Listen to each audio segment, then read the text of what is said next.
His savage methods of persuasion often include torture and brutality. Vyacheslav Ivankov is one of the most feared and respected criminals to emerge from the former Soviet Union. There are those who say Ivankov's reputation is more fiction than fact. What is clear?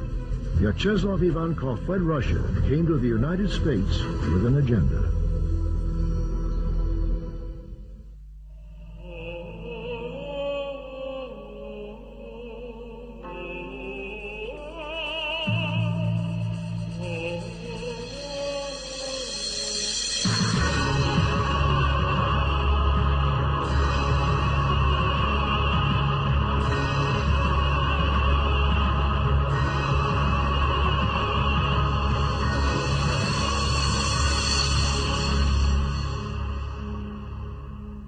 During the days of communist Russia, the government did not officially acknowledge the existence of organized crime. Racketeering was thought to be an American occurrence, giving Soviets a sense of pride. But towards the end of perestroika, a strange new phenomenon began to surface. Restaurants were blown up, people were gunned down in the streets. Rumors of a Russian mafia began to circulate throughout the Soviet Union and the world. In 1996, the U.S. government scored a major victory with the conviction of alleged Russian crime boss, Vyacheslav Ivankov. Vyacheslav Ivankov was born in the early 1940s in the Soviet Republic of Georgia. As a child growing up in Moscow, he resisted the rhetoric of communism and the reputed greatness of Stalin. Many of Ivankov's family members, including his grandfather, had suffered immensely under the ruthless dictator. Maturing into adulthood, Ivankov continued on the path of resistance, never accepting the legitimacy of communism. He excelled in sports and had a very successful amateur wrestling career. Eventually, he was crowned champion and attained a celebrity-type status among many Russians. He did not, for example, come up as part of some kind of street gang or adolescent gang or whatever. He was, from all outward appearances, a fairly typical, normal person who, after what he claims was getting involved in defending a woman's virtue, got arrested, and he was sent to jail.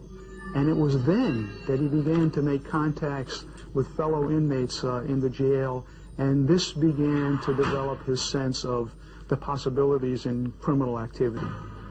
James Finkenauer is a professor of criminal justice at Rutgers University in New Jersey. He has authored 6 books, most recently The Russian Mafia in America, which takes an in-depth look at Soviet emigre in the United States and their roots in the former USSR.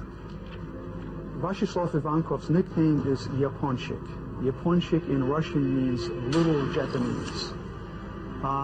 As I understand it, the attachment of this nickname to him came about because his face has a certain Asian cast to it.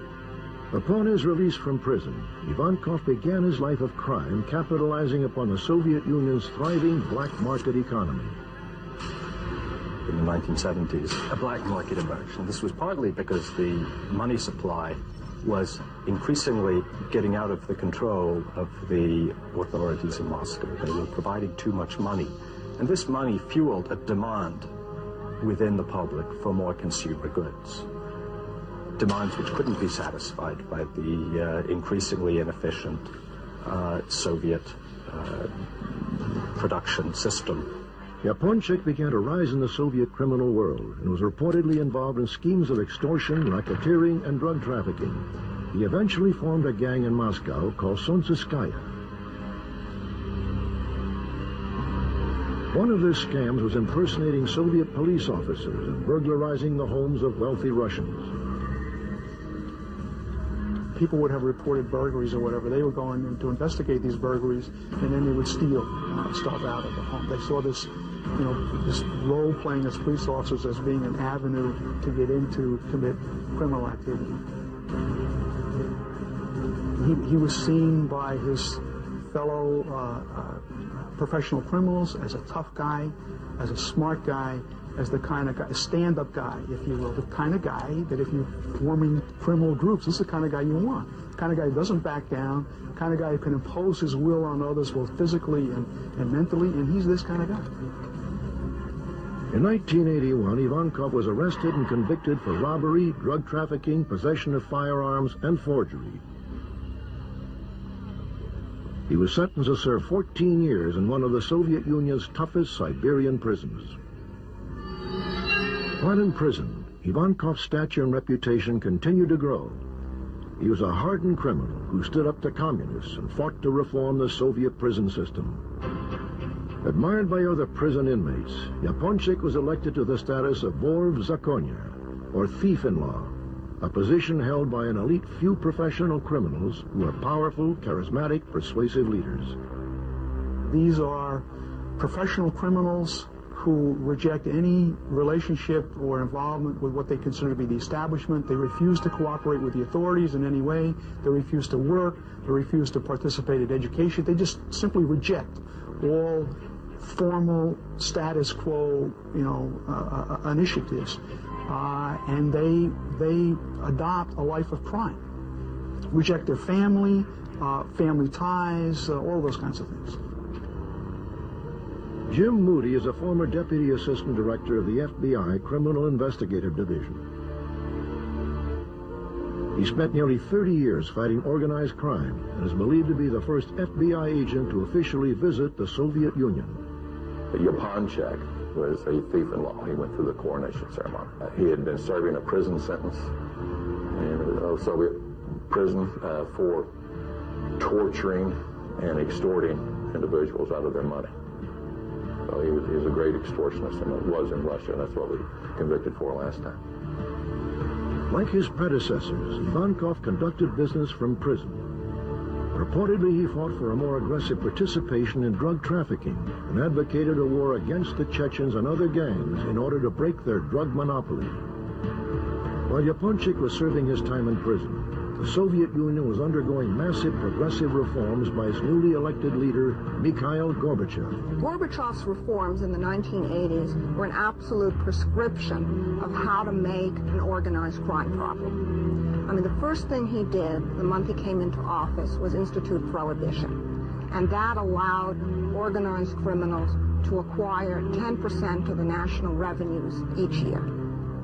There was an enormous amount of capital flight from Russia during these years, including money which belonged to the Communist Party, which disappeared into foreign bank accounts. In 1991, Ivankov was released from prison. In that same year, the curtain finally dropped on the Soviet Union, which signified the end of an era. The Federal Bureau of Investigation was informed by the Russian Ministry of Internal Affairs that Ivankov was sent by other Vori, or thieves, to the United States. His mission to take control and organize Russian criminal activities in America. But in order to better understand Ivankov, you must first understand the origins of Russian organized crime. An old Russian mafia leader once said, the Soviet communists were able to get rid of the bourgeoisie and the intelligentsia, but they could never, ever completely crack us. We had our own codes and our own individual way of collective living. We were for Russia, and not for communism.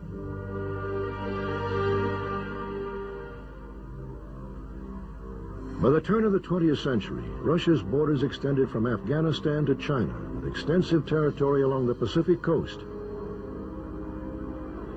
In 1894, Nicholas II, Russia's last Tsar, ascended to the throne.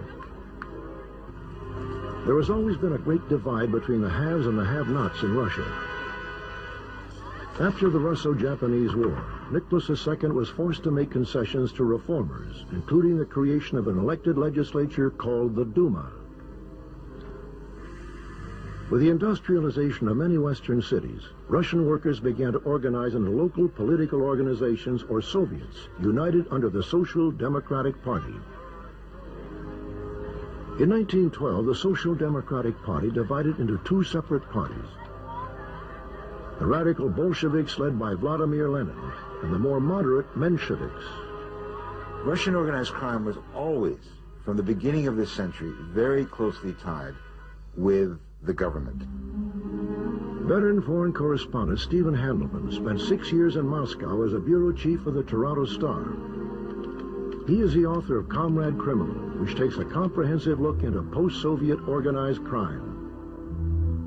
The early Bolshevik conspirators, the early Marxists, saw Russian crime groups, Russian gangs, as a model, in effect, for many of their proletarian organizations.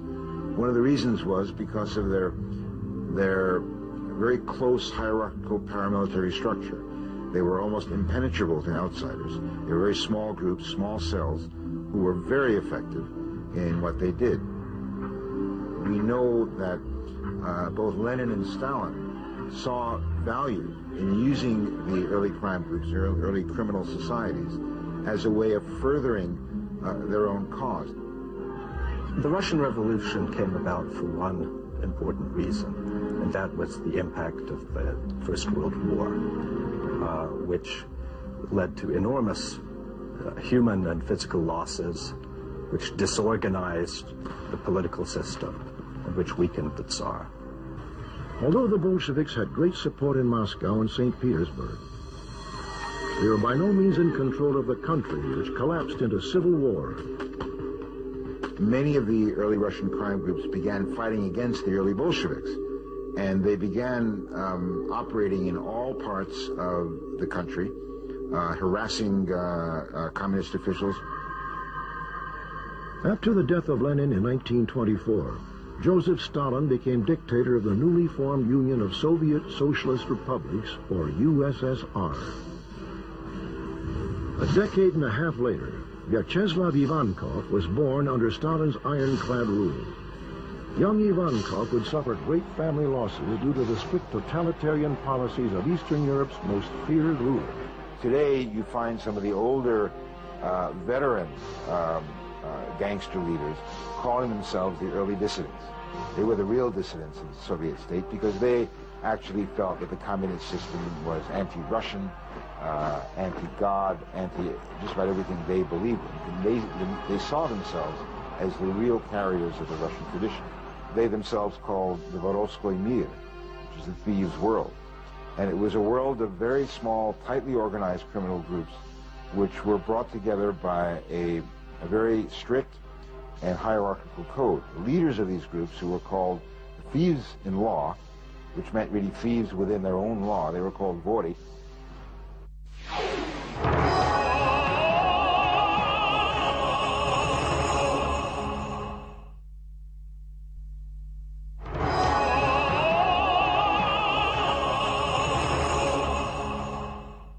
The thieves' world has a deeply rooted history in Russia, which some say dates back to the 18th century. It is a legacy of political resistance and lawlessness that can also be linked to Vyacheslav Ivankov. The vor or thief is bound by a strict code of honor. The Vorovskoy Zakon, or thieves' code. He must forsake his family, refrain from marrying or having a family of his own. This does not preclude him from having a lover. He must never work.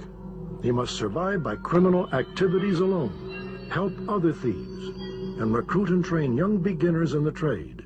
Limit his drinking and not amass gambling debts that he cannot cover. The thief can have nothing to do with the authorities or serve in the military. He must keep his promises made to other thieves and abide by punishment determined by other thieves in law. The thieves in law survived the gulag of the Stalinist labor camps and maintained the traditions of future thieves in law. Within 1 century, Russia had experienced 2 revolutions, the latter having a transnational crime effect which quickly spread across the globe. In America, Russian organized crime activities have been reported in more than 20 states, with staggering economic criminal activities in New York, Los Angeles, San Francisco, and Miami. In 1991, Ivankov was released from a Siberian prison after serving only 10 years of his original 14-year sentence. Like so many prominent Russian mobsters in the late 1980s, he had high-level political connections. Again, the claim, the basis of his ostensibly early release from prison is that he, through some others, bribed the judge to order his release. he consequently did get his release. He was well connected at high levels. For example, one of his contacts was with a person by the name of Yuri Chebanov. Yuri Chebanov was Brezhnev's son-in-law.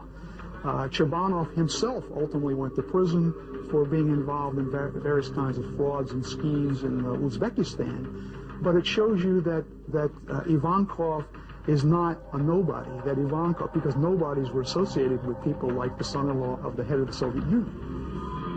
It has been reported that soon after Ivankov's release from prison, a meeting of major significance took place in a region called Vedensevo, outside of Moscow, in December of 1991. In the last month of 1991, the same month that the hammer and sickle came down over the Kremlin, a large group of Soviet Mafia leaders, Russian Mafia leaders, met in Dasha, outside Moscow. They'd had many councils and many meetings in the past. This was one of their ways of arranging the government, so to speak, or the governing bodies of crime in the old Soviet Union. And on their agenda, on the top of the agenda, was what to do as the system was imploding around them. These powerful Russian mobsters gathered to plan the criminal migration into the U.S. The individual allegedly chosen to organize the Russians' criminal enterprises in the United States was Russian high-ranking Vor Vyacheslav Ivankov.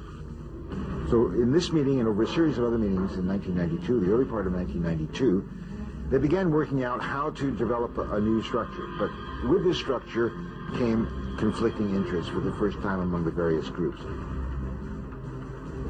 By early 1992, Ivankov had entered the U.S. and settled in the Brighton Beach section of Brooklyn, New York. Brighton Beach houses one of the largest Russian communities outside of Russia's borders.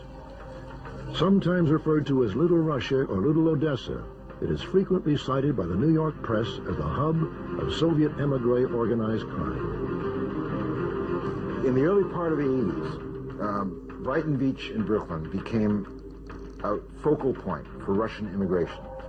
Well, Brighton Beach is really the premier Russian community in the United States. This is where that most of the emigres who came, and they've come in various waves, but particularly those who came in the 1970s, when you had an opening up of the emigration by Jews from the former Soviet Union. They would come typically to Kennedy Airport, and they would arrive at Kennedy Airport, and as has often been the case historically with emigres, they spread out within a narrow range of the port of entry into the country. I remember going to Brighton Beach in the 1970s and visiting a restaurant, and the manager of the restaurant came up to me, and I knew that this restaurant was one of the centers of organized crime in Moscow. And he had been the vice director of the restaurant and started to tell me about how many times he'd been arrested under Soviet rule, and every time he'd managed to get himself out of it. Once in Brighton Beach, Ivankov wasted no time in setting up and organizing the Russian community's criminal activities. By the mid-1990s, due to the fall of communist Russia, many Russians were free to leave the country. This mass exodus also allowed many former Russian criminals to exit as well.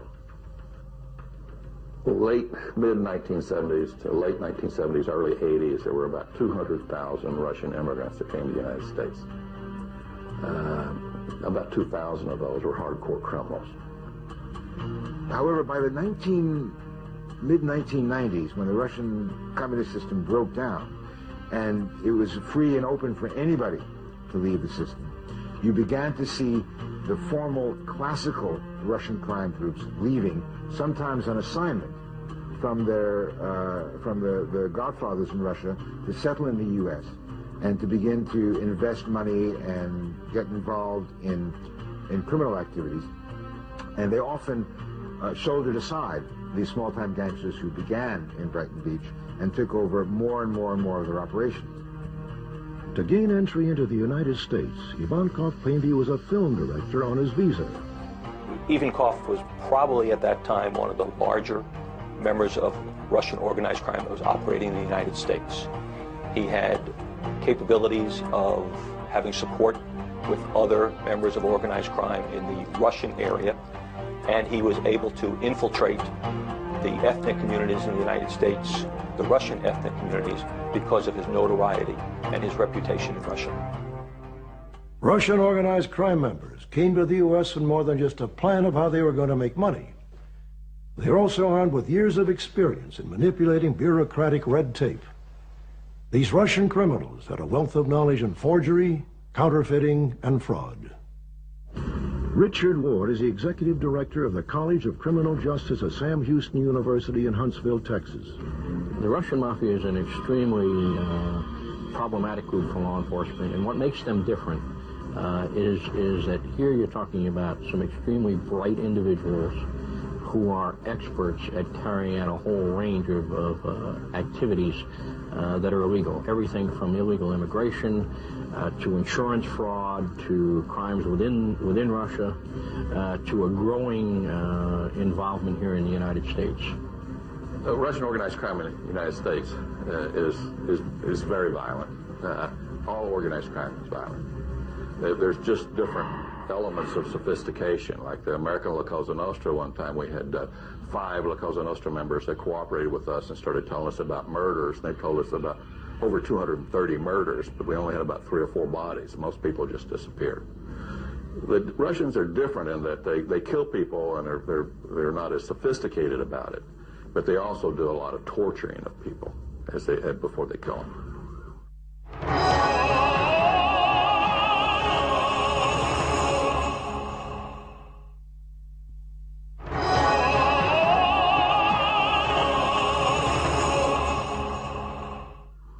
One of their most profitable and sophisticated schemes was so complex it confounded all but the highest levels of law enforcement. This scheme was called the daisy chain.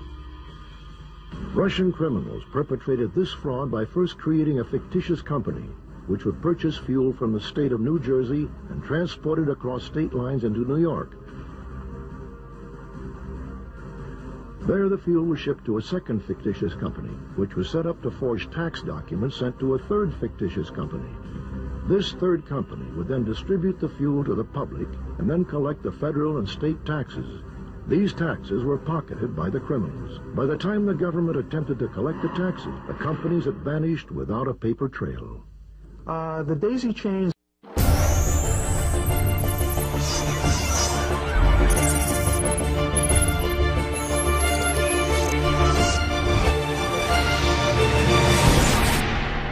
Documentary TV. This is the personification of the Russian criminal mentality, because, these guys who are now involved in crime here, for the most part, came out of the old black market system that operated in the Soviet Union. And this scheme is made to order for them. For one bug that was placed on John Gotti revealed that he wanted to hire some of these smart Russians to run a tax evasion scheme on the gasoline. So they controlled the gas stations within their territory, but they couldn't do the complex mathematical computations to deprive the U.S. government of tax revenues. So teaming up with these smart Russians, as they said, they were able to deprive the U.S. of $250 million in tax revenues. The Russians, in exchange for protection from the Italian Mafia, gave Gotti a piece of the fuel scam action. Vyacheslav Ivankov, who in Russia had admired the New York mob boss, would attempt to emulate his idol and take control of Russian organized crime in America. Ivankov posed as a police officer and entered homes under the guise of official business. He was a thief, he was a thug, but he was smart, and he was in New York. He became the personification of the so-called Russian Mafia in America, particularly in the eyes of law enforcement and the New York press. As the highest-ranking member of the thieves' world in America, Ivankov brought with him a legacy of brutality and a tradition of surviving outside of governing rules. To say that he was the major figure in the United States, yes, he was. There's no question in our mind about it. There was no question in the Russian authorities' mind about it. You have to kind of understand that Ivankov's reputation is even bigger in Russia than it is in the United States. The news of his arrival in Brighton Beach sent fear throughout the community, which would ultimately become his base of operation. Japonchik quickly began to organize and establish front companies for his illegal activities. The illegal activities that he was in were extortion, prostitution, some gambling, narcotics. And he never really left extortion. He was always involved in extortion. And he also was very active in money laundering. Now, some of the companies that he used in money laundering, we don't know whether they were actually participants in it voluntarily, because he's still a strong-armed man. He's noted for torturing people and extorting them at the same time. So some of the people that were working with him were actually victims at the same time. He paid a Russian woman who had become an American citizen $15,000 to marry him so he could gain resident status. It was business as usual for the career criminal, but the FBI had become aware of his presence in New York and quickly began building their case. Primarily, his base of operation was throughout the metropolitan area, New York City. But obviously, because of his ethnic background in the Russian community, he spent a lot of time in Brighton Beach because of the community nature, because of the people that were there. He also spent a lot of time in Miami, Los Angeles, and Denver, and he was able to utilize contacts in those communities with other members of the Russian community to foster his criminal activities. I first became aware of Ivankov whenever I was talking to the Russian authorities and asked them to help us identify the major criminals in the United States that came out of Russia. And they provided me the name of Ivankov. Well, when we first started looking at Ivankov, he was bouncing from one city to another. He was primarily in New York City, but he was in Boston, and he was in Denver, and he was in Los Angeles, and he was in Miami, and he was in San Francisco. Then he may go back into Russia to meet with other thieves. So he was bouncing around. And we had a difficulty in identifying where he really was or who he really was. And we found out later, whenever he was arrested, that he actually had 7 passports. As you investigate organized crime, there's a few things that you have to understand dealing with professional criminals. Their strength is their secrecy. Their weaknesses is their secrecy. But their weaknesses also is they cannot stop conducting illegal activity. If they ever stop conducting illegal activity, they lose their position in organized crime. So regardless of what's going on, they have to continue conducting illegal activities. The Ivankov investigation was initiated in the early 1993 timeframe. We were working primarily ad hoc investigative activities with the New York City Police Department to focus on Ivankov's criminal enterprise. We were able to utilize the investigative expertise from the FBI in Manhattan and also the New York City Police Department to focus on Ivankov's activities. He was primarily active in Russia, but he also had some involvement in some activities in Israel and the United States. Kevin Donovan is a special agent in charge of the New York division of the FBI, which houses the Russian Organized Crime Task Force. In operation since the early 1990s, this special branch investigates organized crimes perpetrated by Soviet emigres. Since the early 1990s, we have worked ad hoc task forces with members of the New York City Police Department and other law enforcement agencies to focus on criminal activities. The use of task forces by the New York office is not something that's new. We have focused on criminal activities in drugs, organized crime, terrorism, and violent crimes through the use of task forces. In 1995, 3 years after Ivankov entered the United States, he became involved in a scheme to extort several $1 million from a Wall Street investment advisory firm operated by 2 Russian-born businessmen. Clearly, they were targeted because they were Russians. They were targeted because they were seen to be successful businessmen in this country. If they're successful businessmen, they must have financial wherewithal. Therefore, they make lucrative targets for this. They also were targets because they still had family back in the former Soviet Union. Apparently, the money that was the target of the extortion had roots in Moscow. Ivankov learned that the two businessmen had been wired several $1 million from a Moscow bank without the usual paper trail. Therefore, everyone involved assumed that the money had been transferred illegally. Wanting to capitalize on the situation, Ivankov had an associate attempt to arrange a meeting. The men refused. Ivankov reverted back to some of the street tactics he perfected in Moscow.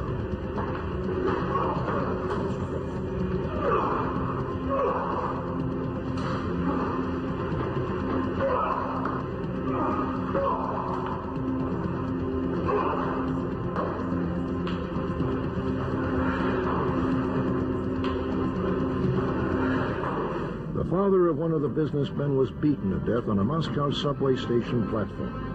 The murder has never been solved.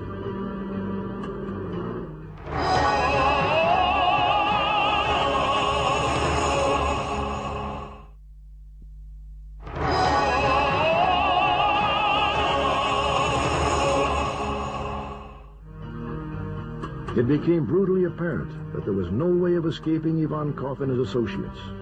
Or was there? We became aware of the scheme that he was involved in through the victims. The victims came forward, and as a result of the victims' cooperation, we were able to, again, engage in sophisticated investigative techniques to bring this case to a logical conclusion. From his cellular phone, Ivankov ordered his associate to set up a meeting with the two businessmen. The message was given, and the men submitted to paying him $3.5 million. Another Ivankov henchman then drew up the papers documenting the amount of money that was to be paid. Everyone agreed, and the papers were signed. A few days later, on June 8, 1995, Ivankov was charged with extortion. We hope to identify his entire organization and to develop a significant prosecution of them. And we really wanted to put him in jail for the rest of his life. In Russia, they don't have long prison terms. 20 years is a very long prison term. And the concept of life imprisonment is not known over there. However, we were unsuccessful doing that because of the investigation, the way the investigation went. We developed an extortion case on him, and we thought people were about to get killed. And to save their lives, we brought the case down early. The arrest of Ivankov sent shockwaves through the city and added to the growing fascination surrounding Russian organized crime in America. The reported Godfather's incarceration was a leading story in Moscow and generated in-depth television profiles on his criminal activities in Russia and abroad. Defense was so weak that they knew that if I was given a chance to speak, I would dispose all the lies. That's why they didn't let me speak. They not only didn't let me speak, but moreover, they authorized my defense to convince me to give up my right to speak. It's been a long time. I figured out it was a conspiracy against me. I was often interrupted. They did not let me deliver in full volume the body of facts in chronological order, so that I would prove that it was all falsified. It was a cynical and cruel crackdown on me. A professional criminal, an organized crime member, in a day-to-day basis is involved in illegal activity. He must maintain the conduct of his illegal activity on a day-to-day basis to maintain his position in the organized crime group. Consequently, if you go after him and target him, you will be able to identify the illegal activities he's in and develop evidence for successful prosecution. Mr. Ivankov has pled not guilty. We expect that we trust the jury, and we start the process today.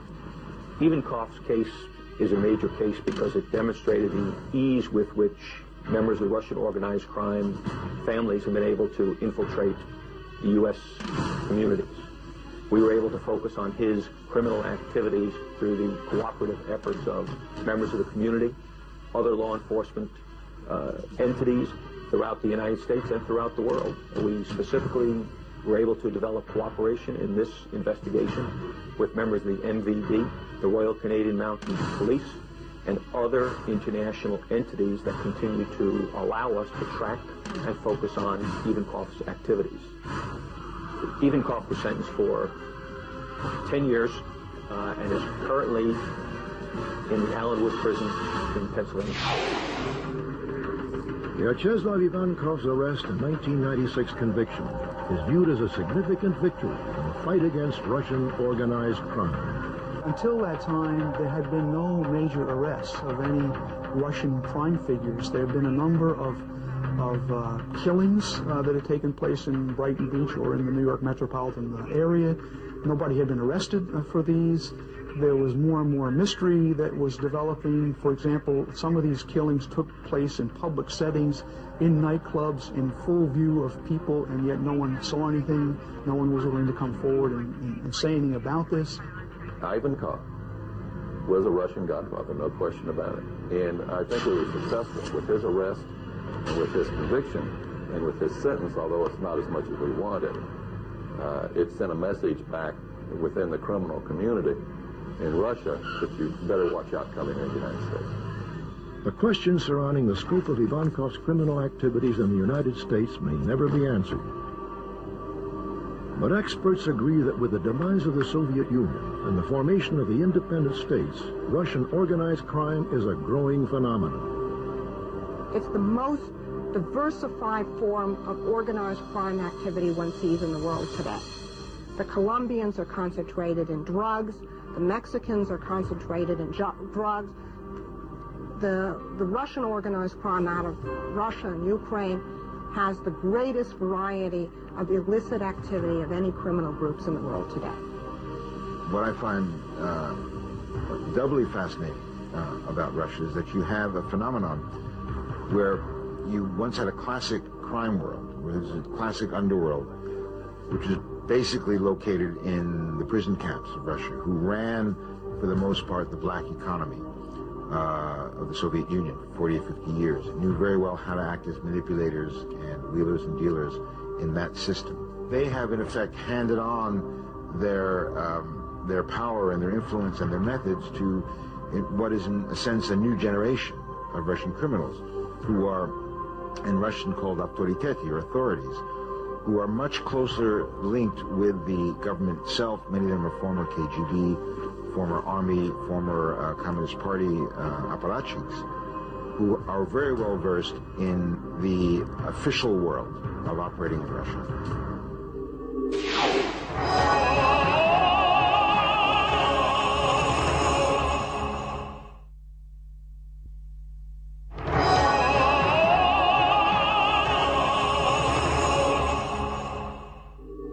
Handelman calls them comrade criminals because they have one foot in legitimacy while the other foot walks in the underworld that thrived in the shadows of communism.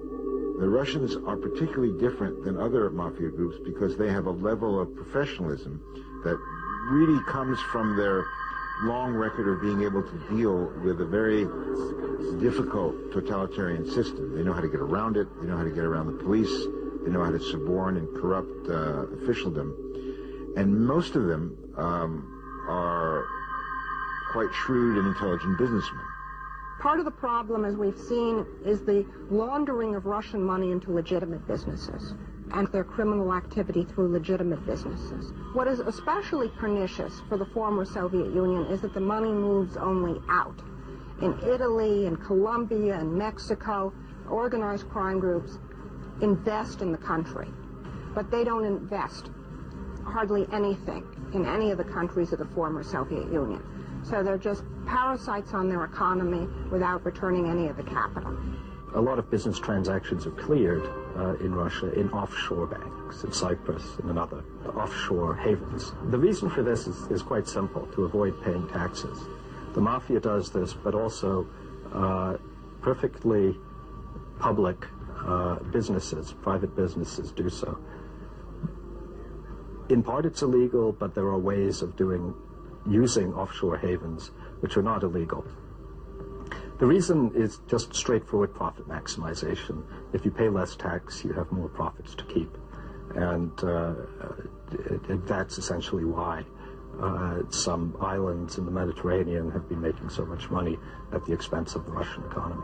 Post-Soviet organized crime is involved in all kinds of activities. You can find them in the construction industry in different parts of the world. That's one of the prime areas they've moved into to launder money. You can find them in the stock market. We just had a criminal convictions of organized crime manipulating stocks, which is sort of the most advanced side of organized crime activity that you'll see. There are just so many ways for organized crime to obtain huge amounts of money very quickly in an undeveloped, inexperienced banking system. There was always a Russian mafia. It's not like it's new. It's just that the breakdown, if you will, of the social structure, the breakdown of the economy offered opportunities for the organized criminal groups to take over. And they've taken over a whole large segments, if you will, of the economy. There isn't global law enforcement. That's the problem. And so therefore, there isn't an international law enforcement effort that is capable of addressing this problem. The United States is gearing up to fight organized crime, but they're dependent on dealing with the law enforcement of other countries. And sometimes these crime groups are committing their activities in 7 or 8 different countries simultaneously. It's impossible to keep track of a lot of Russian activities, the laundering of money from country to country, because much of what the Russians do is overtly legitimate, overtly legal, like many other transnational crime groups.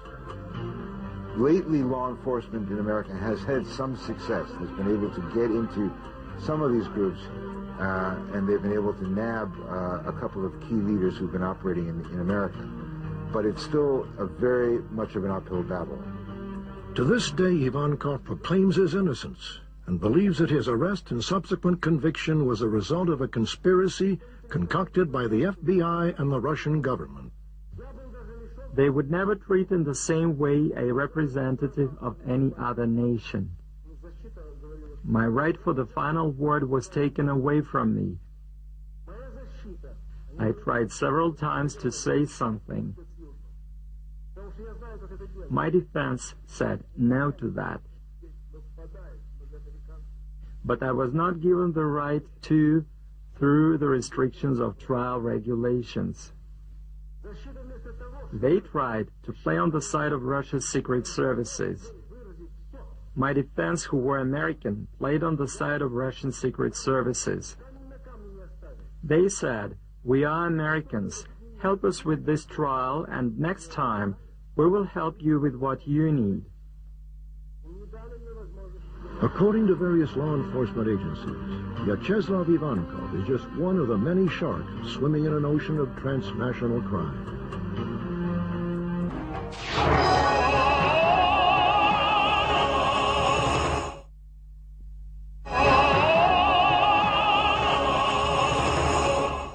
It is estimated that Russian organized crime is operating in 50 countries around the world. Well, I can hardly think of any place in the world that they don't operate. I mean, one of the things that they're extremely good at is operating in offshore islands in the Caribbean or the South Pacific that you may never even have heard of. The challenges facing law enforcement in dealing with organized crime really focus on communication, intelligence, and cooperation in the legal systems. We don't have an international court, criminal court, for example, so there's no place to take criminals, if you will. So jurisdictions change. One of the real problems is the legal definitions of crime. What is a crime in one country might not be a crime in another country. But according to author Stephen Hamilton, the greater threat is to the stability of Russia itself. The one thing that has to be emphasized is that although Russians have come to the United States, Russian criminals have come to the United States in great numbers, this for them is not a major center, the United States for them is not a major center of operations. For them, it's a good place to bank. It's a good place to keep money in case things get really bad. But their interest and their attention is still focused on the power politics of Russia, where the fight for the spoils of the old Soviet system still goes on, and where people are still in a vicious fight for power and for economic control of Russia's resources. According to the Russian Ministry of Internal Affairs, roughly 2/3 of the Russian economy is under the sway of crime syndicates. Swiss banks are estimated to hold $10 billion of Russian organized crime money. Russia has truly become a superpower of crime, and Vyacheslav Ivankov is just one figure in a country riddled with criminals. I'm Robert Stack. Thanks for joining us.